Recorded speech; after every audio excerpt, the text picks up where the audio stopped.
Ndugu wana Kinondoni wenzangu na wana Dar es Salaam, sote tunakumbuka wakati tunapata uhuru nchi yetu tulitangaziwa tuna maadui matatu. Adui mojawapo ni maradhi.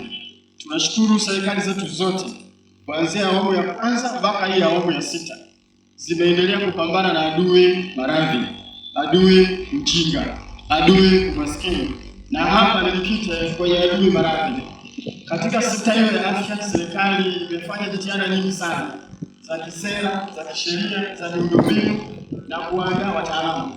Ndio maana leo hii tunajivunia sana huduma nzuri za kibingwa ambazo miaka sio mingi hatukuwa nazo hata kidogo.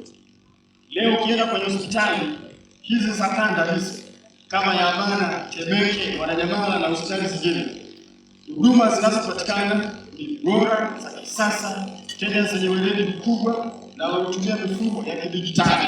Kwa hiyo sekta hiyo ya afya kwa maana ya huduma, utafiti na maendeleo yake tumeona yameendelea kufanywa kazi kwa jitihada kubwa sana, na hii ikiwa ni pamoja na kuweka mazingira mazuri na uwezeshi kwa sekta binafsi iweze kufanya kazi vizuri. Ndio maana tunajivunia sana hospitali ile ya KCMC ya pale Kilimanjaro, hospitali kama CCBRT, tuna Kairuki, tuna Kitengule na hospitali zingine nyingi. Na hospitali hizi kwa hapa Dar es Salaam ziko zaidi katika wilaya ya Kinondoni. Na hospitali ya Shifa, tuna Sefi, tuna Kairuki, tuna Kitengule, tuna hospitali ya TMK, tuna Rabinisia na hospitali nyingine nyingi, CCBRT pia ikiwemo hapo ndani. Hayo ni matokeo mazuri ya maono ya dira ya usimamizi na ufuatiliaji na uwekezaji unaoongozwa na serikali yetu hii ya Daktari Samia Suluhu Hassan, rais wetu wa Jamhuri ya Muungano wa Tanzania. Naomba tumpigie makofi mengi sana.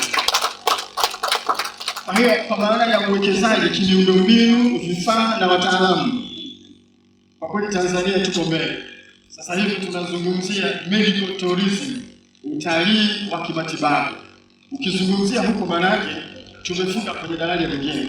Na mimi nina imani kubwa hata mwakani kwenye mashindano haya AFCON, ambao sisi wa Tanzania tumepata bahati ya kuwa wenyeji, hospitali zetu hizi, wataalamu, madawa na vifaa tiba, tuko tayari kupokea wageni wowote watakao kuja kwenye mashindano haya. Watalala, watapata huduma zilizokuwa za kiwango cha juu za afya katika mkoa wetu wa Dar es Salaam. Naomba tujipigie makofi mengi sana. Wewe niombe sana watoa huduma za afya, tuendelee kuboresha huduma zetu hizi. Tuendelee kufanya uwekezaji, kutoa mafunzo kwa wataalamu, kuongeza miundombinu, vifaa tiba pamoja na madawa ya aina mbalimbali. Tuendelee kuhakikisha kwenye maeneo yetu haya ya utoaji wa huduma, facilities hizo, basi tunaendelea kukua siku hadi siku. Ziendelee kututosheleza sisi wenyewe, lakini pia ziendelee kuwavutia na wageni mbalimbali kutoka nchi jirani na nchi zingine za mbali. Huko ndio Tanzania tunapoelekea. Naomba tujipigie makofi mengi sana. Kwa hiyo niombe sana wenzetu wa jukwaa, leo tunazindua na wala isiwe mwisho. Natamani sana tuanzishe mikakati mahususi ili tubebe vizuri ajenda hii ya huduma za afya pamoja na bima katika mkoa wetu wa Dar es Salaam. Kama ambavyo nimezungumza, sasa hivi miundombinu, vifaa na wataalamu kwa kweli vinatosheleza kwa kiasi kikubwa sana. Kazi iliyobaki ni kuendelea kuwaaminisha, kuendelea kuwahamasisha, kuendelea kutoa elimu na kuwaambia Watanzania tuchukue hatua za haraka, ikiwa ni pamoja na kujiunga na bima. Na sasa hivi serikali ilianzisha kabisa, nchi yetu ina sheria ya huduma ya afya kwa wote. Kwa hiyo hakuna sababu hata kidogo kwa Mtanzania mwenzangu wa wilaya ya Kinondoni ya mkoa wa Dar es Salaam kutokuwa na bima. Bima ya afya kwa wote ipo, lakini tuna taasisi nyingi, na hapa tunao wenzetu wa strategies wana product za aina mbalimbali za bima. Kwa hiyo niwahamasishe sisi sote tuliokuja hapa siku ya leo, lakini na Watanzania wengine kwenye mkoa huu wa Dar es Salaam, tuhakikishe kwa pamoja tunakata bima ya afya. Ukishakuwa na bima ya afya kuna faida nyingi sana. Na faida mojawapo, kwa sababu hujui kesho afya yako itakuwaje. Inaweza ikawa afya ikazorota kwa sababu ya ajali au kwa sababu nyingine yoyote ile. Lakini ukiwa na bima yako ya afya utakuwa umejihakikishia kuendelea na maisha yako vizuri, utakuwa umejihakikishia kuendelea na biashara yako vizuri. Kwa hiyo niwahamasishe wana Kinondoni, niwahamasishe wana Dar es Salaam, wana Temeke, wana Ubungo, wana Kigamboni, wana Ilala, sote kwa pamoja tuchangamkie fursa hizi ya kujiunga na bima za afya kwenye taasisi mbalimbali za bima na wenzetu wa National Insurance Fund wako hapa, mfuko wa bima afya taifa. Tujiunge kwenye mfuko hii ili tuweze kuwa na uhakika na kesho yetu, kwa sababu bima itatuhakikishia tunapopata changamoto fulani, basi wewe wala utashindwa kupata matibabu haya, kama ambavyo Dr. Bryson Dumayo, mganga mfawidhi wa hospitali ya Amana amezungumza. Kesho huwezi kujua, na wakati mwingine changamoto kubwa tunayoipata ni mtu anaenda amepata dharura, anaenda kwenye kituo cha afya, kwenye hospitali, anatafuta matibabu, anaenda pale hana uwezo kabisa wa kuweza kujitibia. Tunashukuru kwamba serikali imeendelea kuweka programu mbalimbali za bima ya afya, lakini na kutoa huduma rafiki na wezeshi na za kimisamaha kwa makundi mbalimbali, lakini vizuri kwa sisi sote tukawa na bima zetu. Na kwa sababu hiyo nimeona ndugu yetu hapa Maiko Yoga yuko hapa na kundi lake wanapata kama 5. Maiko, ungesogea hapa na kundi lako hili.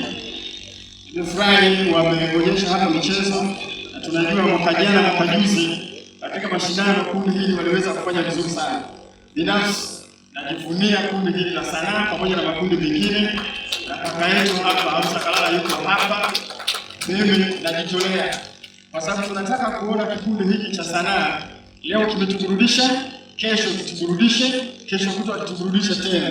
Naenda kuwakatia kifurushi katika taasisi ile ya Strategies waweze kupata bima afya ya mwaka mzima ili waweze kutoa bima. Kwa Strategies ziko hapa Fatuma, uje hapa uendelee, alafu mimi nitakaa kwa hizo gharama za kuweza kuwakatia hiyo bima ya afya. Kwa hiyo ukate bima kwa kila mmoja ili ujihakikishie maisha yako, ili uweze kuendelea na shughuli zako siku hadi siku. Bima ni muhimu sana. Bima kwa ajili ya afya yako ya mwili, bima yako ya maisha, bima ya biashara, na bima zile za vyombo vyetu vya moto. Na majuzi tu kupitia hospitali ya taifa ya Muhimbili, kitengo kile cha Moi, tumewahamasisha vijana wetu wa bajaji na bodaboda na wengine wako hapa. Tumeona katika mkoa huu wa Dar es Salaam na hususan wilaya ya Kinondoni, ajali za bodaboda na bajaji ni nyingi na madhara yake ni makubwa. Madhara ya kifo, madhara ya kupata ulemavu wa kudumu, madhara ya kupotelewa na kuharibiwa kwa vyombo vile vya usafiri ambavyo tumevitumia. Na tunafahamu vyombo hivyo, bajaji, bodaboda, imekuwa ndio livelihood wa vijana wengi, ana familia anayoendesha kupitia hiyo bajaji. Kwa hiyo tunawahamasisha kwanza hawa vijana waendelee kuhakikisha wanatii sheria pasipo shuruti, kwa kuwa na kuvaa helmet wakati wote, na tunaambiwa ubongo hauna spare hata kidogo. Kwa hiyo wavae helmet, lakini wahakikishe kwamba hawaendeshi pikipiki wakiwa wamelewa, waendeshe pikipiki zikiwa zina bima, waendeshe pikipiki wakiwa na leseni, waendeshe pikipiki zikiwa zimetimia, zina site mirror, zina indicator, zina breki na zina plate number inayotambulika. Tukifanya hivyo tutapunguza kama sio kumaliza ajali za barabarani zinazotokana na bodaboda na bajaji. Kwa hiyo nataka kusema nini? Bima ndio mpango mzima. Tuhakikishe kila mmoja anakata bima ili aweze kupata uhakika wa kesho yake, kwa sababu bima inatuhakikishia kesho yako iliyo njema na utaendelea kuwa na nguvu na kufanya kazi zako vizuri. Kwa kuhitimisha, leo kama ambavyo nimeambiwa, leo ni siku ya uzinduzi, na nitumie nafasi hii nirudie tena kuwashukuru na kuwapongeza sana wenzetu wa jukwaa hili la The Expo kwa kuja kuzindulia jukwaa hili hapa katika mkoa wa Dar es Salaam kwenye viwanja hivi, na basi na wakitoka hapa wataendelea kwenye mikoa mingine, lakini sisi mkoa huu wa Dar es Salaam tamjulisha Mheshimiwa Mkuu wa Mkoa juu ya jambo hili, na leo hii limefika hapa mwisho. Tutaona namna ambavyo tutaendelea kushirikiana na ninyi ili programu hiyo, hamasa hii isiishie hapa tu. Tunaweza tukaifanya izunguke kwenye kila wilaya ya mkoa huu wa Dar es Salaam, na vingine tutaanza na sisi wilaya ya Kinondoni, kwa sababu kwa idadi yetu tu kwa sensa ya mwaka 2022 tuko milioni 5.3. Sasa hivi kwa makadirio tuko milioni 6 hivi. Kwa hiyo idadi yetu ni wengi na kuna umuhimu na haja ya kuhakikisha wana Dar es Salaam ambao ndio driver ya uchumi wa nchi yetu ni kuendelea kuwa na afya njema. Kwa hiyo tutajipanga na sisi kuona jukwaa hili tunaliendeleza katika kipindi cha mwaka mzima. Na baada ya kusema haya, sasa nitamke rasmi jukwaa hili la huduma za afya pamoja na bima, lakini pia marathon hiyo National Community Marathon au Jogging Network pamoja na The Expo Fighting Champion pamoja na kampeni ya bima ya afya milioni 1, zote kwa pamoja zimezinduliwa rasmi leo tarehe 24 hapa Dar es Salaam katika viwanja vya Costa Kijitonyama. Mwenyezi Mungu awabariki sana, na Mwenyezi Mungu aibariki sana Tanzania, Mwenyezi Mungu aibariki Afrika, Mwenyezi Mungu aibariki Kinondoni yetu. Mwenyezi Mungu awabariki sana.